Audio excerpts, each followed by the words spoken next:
आप बोलिएगा, आप बैठिएगा प्लीज।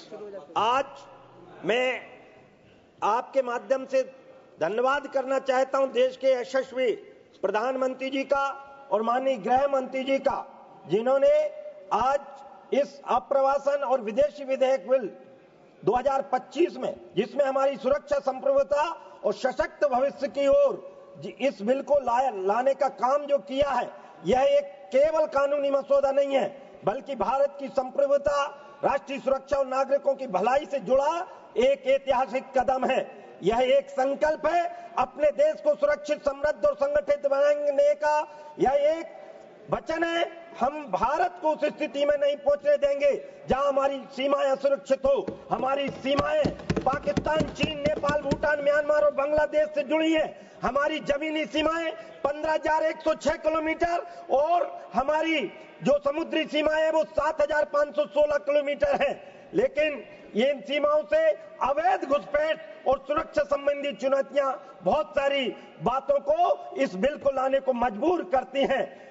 2023 की रिपोर्ट के अनुसार भारत में विदेशी नागरिकों की संख्या 20 लाख से अधिक थी और अवैध रूप से जो आए थे और अधिकांश पड़ोसी देशों से थे। अकेले असम में अवैध बांग्लादेशी अप्रवासियों की संख्या 10 लाख से अधिक थी, जिससे स्थानीय जनसंख्या संतुलन और संसाधनों में गहरा प्रभाव पड़ा है। 2020 से 24 के बीच भारत में अवैध घुसपैठ की घटनाओं में 40% वृद्धि हुई थी और इसलिए भारत में फर्जी दस्तावेजों के आधार पर विशेषकर पश्चिम बंगाल में नौकरी, व्यापार और संपत्ति खरीदने के मामलों में वृद्धि हुई और हमारी आंतरिक सुरक्षा को सीधा खतरा पैदा हो गया है। और इसलिए अब समय आ गया है कि हम चाहे अमेरिका हो, ब्रिटेन हो, ऑस्ट्रेलिया हो, जर्मनी हो, ऐसे अनेक जिनको विकसित देश कह रहे हैं, इन्होंने कड़े कानून लगाकर और इस प्रकार का कानून बनाने का काम किया, तो हम क्यों पीछे रहे, हम क्यों लापरवाह बने, जिससे कि हम उन शहीद जवानों के बलिदान को व्यर्थ क्यों जाने दें, जिन्होंने सीमाओं की रक्षा में अपने प्राणों की आहुति दी। हम अपने नागरिकों को रोजगार, संसाधन और अधिकारों को अनदेखा नहीं कर सकते। मैं धन्यवाद देना चाहता हूं हमारे गृह मंत्री जी का, जिन्होंने इस बिल को लाकर अवैध अप्रवास पर पूर्ण रोक लगाई है, राष्ट्रीय सुरक्षा को प्राथमिकता दी है, ब्यूरो ऑफ इमिग्रेशन की स्थापना की है, वीजा और पासपोर्ट प्रणाली को सख्त बनाया है, स्थानीय नागरिकों को अधिकार और सुरक्षा देने का काम किया है। और इसलिए मैं धन्यवाद इस रूप में भी देता हूं कि हमने तो हमेशा स्वागत किया है, दलाई लामा को भी हमने शरण दी है, पारसियों को भी हमने शरण दी है, लेकिन अच्छे भाव के साथ आनो भद्रा तत्वो यंतु विश्वस्ता, ये हमारी कहावत चली है। लेकिन जब भी दुष्टों के विनाश की बारी आई है तो यदा यदा ही धर्मस्य ग्लानिर्भवति भारतः अभ्युत्थानम धर्मस्य तदात्मानं सृजाम्यहम्। और इसलिए 1930 का जो पासपोर्ट एक्ट था, 1939 का जो रजिस्ट्रेशन एक्ट था और 1946 का जो फॉरेनर्स एक्ट था और 2000 में जो इमिग्रेशन एक्ट था, इन चारों कानूनों को बदलते हुए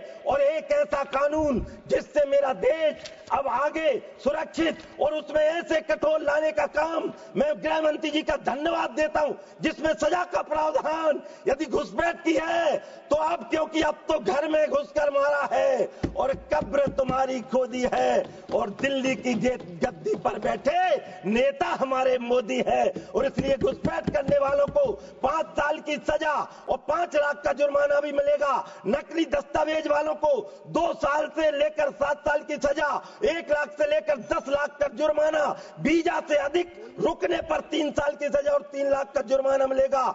चाहे विश्वविद्यालय, होटल हो, अस्पताल हो, इसमें संस्थानों की जवाबदेही माननीय गृह मंत्री जी ने तय की है।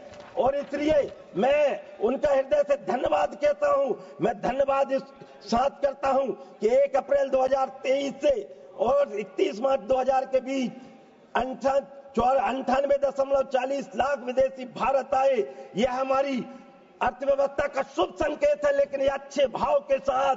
लेकिन जब भी, क्योंकि मैं इस भाव के साथ अपनी बात को समाप्त करता हूं, क्योंकि मैं भारी मन से इस बात को बोलता हूं कि माओ के जो बच्चे सीमाओं पर रक्षा के लिए लगे हैं, मैं सोचता हूं वो घुसपैठियों के कारण जो दिक्कतें उनको आई हैं उनको दूर करने की इस बिल के माध्यम से बहुत अति आवश्यकता है। और इसलिए मैं आपके माध्यम से केवल बहुत दिनों से बिल पे बोलने का इंतजार कर रहे थे। और इसलिए मैं अध्यक्ष महोदय जी का हृदय से धन्यवाद करता हूं और उन्हें मैं एक सुरक्षित और सशक्त और समृद्ध भारत बनाने की दिशा में मैं गृह मंत्री जी का बारंबार धन्यवाद करता हूं और इस विधेयक का समर्थन करते हुए विपक्षियों से भी यही अपील करता हूं कि देश हित में इसका, क्योंकि समर शेष है, मैं नहीं कह रहा, दिनकर जी कह के गए हैं कि समर शेष है, नहीं पाप का भागी केवल ब्याज, जो तटस्थ है समय लिखेगा उनका भी इतिहास और उनका भी अपराध। इसलिए अपने आप को अपराध से मुक्त होने के लिए इस विधेयक का समर्थन करिए। मैं अध्यक्ष जी का धन्यवाद करता हूं। जय हिंद, जय भारत, भारत नंदा मैया की जय, भगवान बलराम की जय। सभी माननीय सदस्यों को पर्याप्त